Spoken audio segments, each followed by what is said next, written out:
Assalamualaikum warahmatullahi wabarakatuh. Apa kabar kalian semuanya? Mudah-mudahan Ibu selalu mendoakan kalian tetap sehat, semangat dalam menjalankan segala aktivitas yang kalian hadapi. Semoga kalau dengan ikhlas mudah-mudahan dijadikan sebagai amal kebaikan buat kita semua. Oke, baiklah anak-anakku sekalian yang tetap belajar dari rumah, tidak perlu langsung tatap muka dengan Bapak dan Ibu guru di kelas atau sekolah, tidak dijadikan sebagai sebuah alasan untuk bermalas-malasan karena tidak pergi ke sekolah. Nah, baiklah, dalam pembelajaran IPS kali ini, lanjutan pertemuan yang minggu kemarin yaitu tentang mengenal negara-negara di kawasan Asia Tenggara. Nah, dalam hal ini bab 1 masih menjelaskan tentang interaksi keuangan dalam kehidupan negara-negara ASEAN.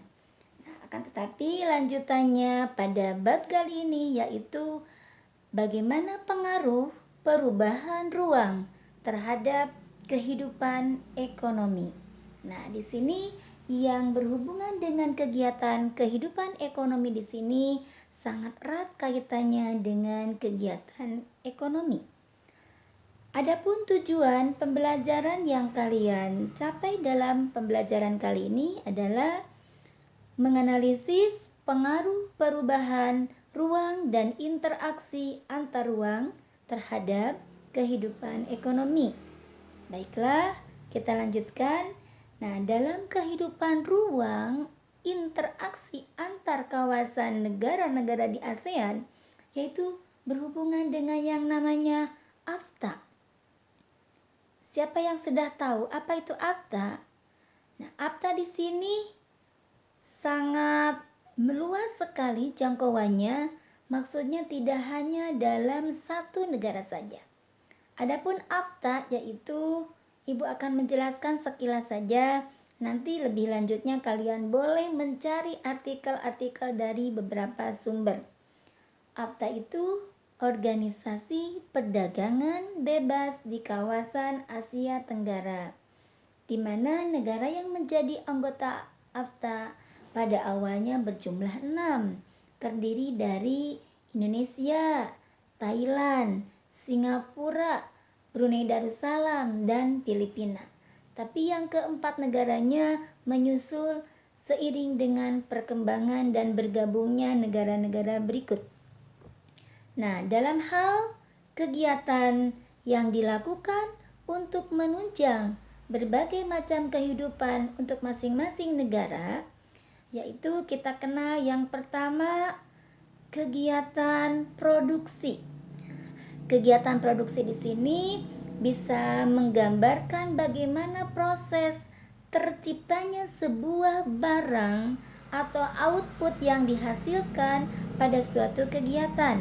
Nah, sebagai contoh kita lihat mungkin dengan seiring perkembangan yang sudah teknologi canggih, contoh misalnya negara Singapura dengan memproduksi berbagai macam elektronik, hasil industri yang lainnya, di mana hasil produksi tersebut bisa langsung dipasarkan. Nah, jangan jauh-jauh, di Indonesia pun sudah banyak seperti kegiatan ekonomi yang berada di kawasan pabrik tekstil, pabrik buku, pabrik-pabrik yang lainnya yang bisa menciptakan sebuah produk.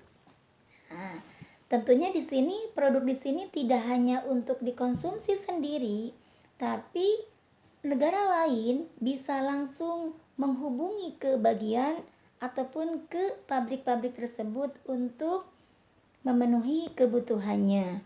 Nah, di mana kegiatan produksi yang dilakukan oleh produsen atau pelaku kegiatan produksi suatu negara ASEAN akan dapat dengan mudah dipasarkan ke negara lain dalam lingkup ASEAN. Nah, kerjasama ASEAN tersebut menjadikan sebuah proses distribusi menjadi lebih jauh jangkauannya. barang atau jasa yang dihasilkan oleh produsen sampai ke tangan masyarakat atau konsumen melalui distributor. Nah, jadi dalam hal ini kegiatan yang kedua adalah kegiatan distribusi.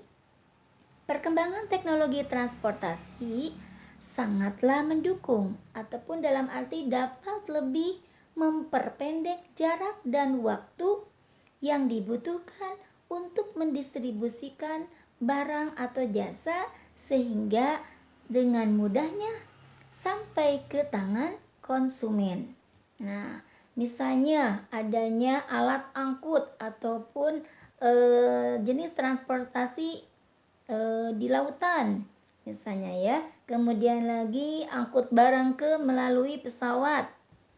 Tentunya di sini khusus untuk pengangkut barang atau jasa ya. Kemudian lagi kemudahan distribusi ini sangatlah menguntungkan bagi siapa?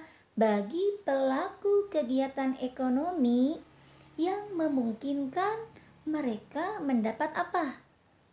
Mendapat keuntungan yang lebih besar ya. Kemudian lagi dalam hal ini kegiatan distribusi pun dilakukan dalam bentuk ekspor dan impor yang melibatkan dua negara atau bahkan lebih. Nah, jadi ini dengan melalui pergerakan barang atau jasa antar negara. Nah, oleh karena itu kegiatan ekspor dan impor menunjukkan adanya interaksi antar ruang negara yang satu dengan negara yang lainnya. Nah, kegiatan produksi dan distribusi bertujuan untuk memenuhi kebutuhan masyarakat sebagai konsumen. Nah, di sini mungkin contoh masyarakat Indonesia pada saat ini sudah mulai membuka wawasannya dalam arti di sini berpihak sebagai konsumen. Nah, paling banyak mungkinnya negara Indonesia, kalian bisa melihat, memperhatikan ternyata banyak konsumen yang pergi belanja ke luar negeri ataupun berburu barang-barang yang tidak ada di Indonesia. Nah, dalam hal ini kegiatan contoh misalnya kegiatan produksi yang menghasilkan elektronik, karena kita belum mampu untuk menciptakan, mendesain sebuah produk.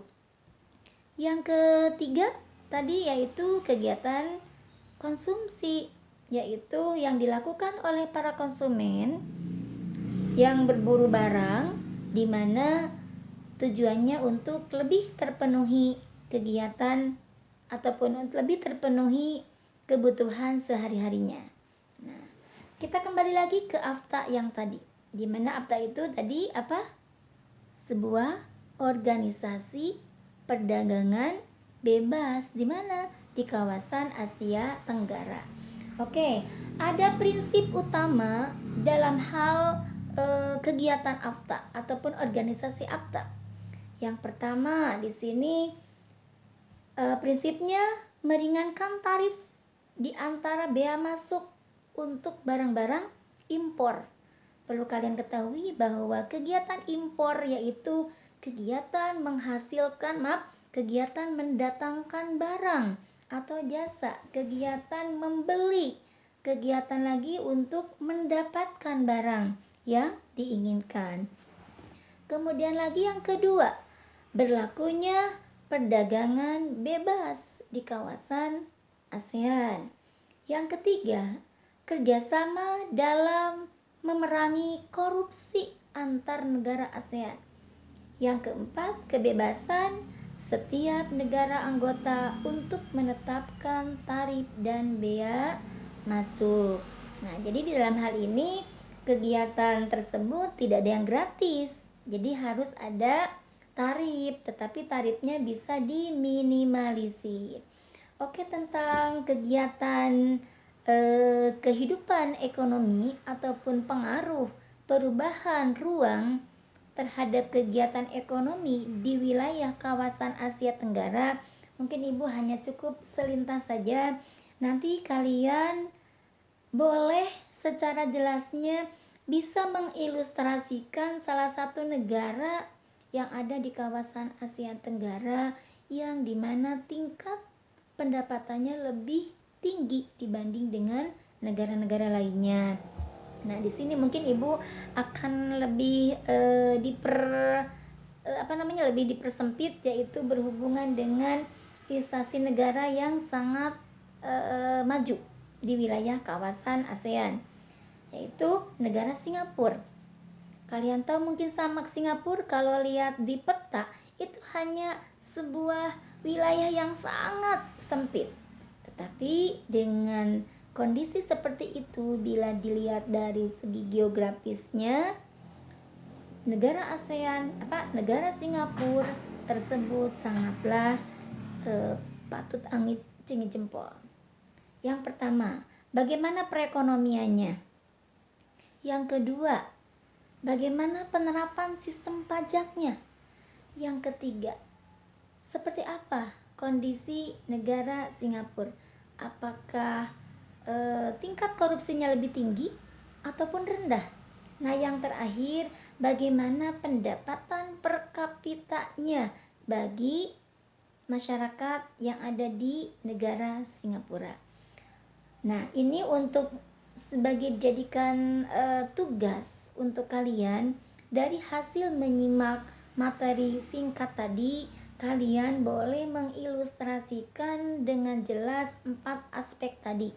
Ya, ulang lagi, tentang perekonomiannya, tentang sistem penerapan pajaknya, tentang kondisi apakah itu korupsi di sana lebih tinggi atau rendah, dan yang terakhir bagaimana pendapatan per kapitanya.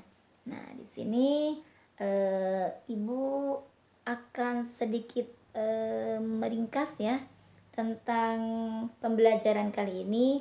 Jadi kalian harus lebih memahami lagi dan dapat menganalisis bagaimana ataupun sejauh mana pengaruh perubahan ruang terhadap kegiatan ekonomi ya. Jadi dalam hal ini tadi tentang Singapura. Singapura itu adalah negara yang mengutamakan sektor perdagangan dan sangat bergantung pada kegiatan ekspor dan impor. Nah ya, oke, mungkin cukup sampai sini saja. Mudah-mudahan kalian tidak cukup puas karena ingin selalu mencari informasi-informasi dan yang lainnya. Oke, assalamualaikum warahmatullahi wabarakatuh.